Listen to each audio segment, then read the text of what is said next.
Let's learn how to create a font in your own handwriting and use it across windows in any app. First thing you need is an app called Microsoft Font Maker. Go to Microsoft Store, search for this and install the app. It's a completely free app. Once you open the app, it'll show you all the characters and numbers. To create the font in your own handwriting, you require a touchscreen and a stylus. So all that you have to do is go to each character and write it the way you write in each box. Once you finish writing all of them, go to the next step. Now it will ask you to write certain sentences. Just write the sentences again in your own handwriting. The next step, go and adjust the space between characters, space between words, and the overall size. And finally, click on Create button. You can export and save it as a font, TTF or True Type font. Once the font is saved, go to that file, right click on it and say install. So now I am in PowerPoint.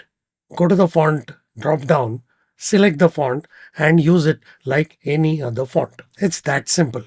The problem is when you are creating the font, you have to write so many characters carefully. Invariably, you're going to make a mistake. Unfortunately, there is no undo or erase. Your stylus may have an erase button, but it will not work here.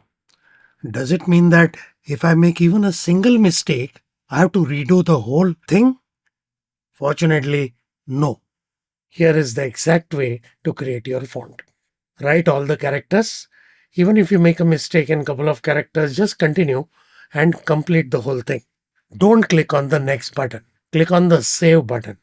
That saves the project. So it saves a file called .jfproj.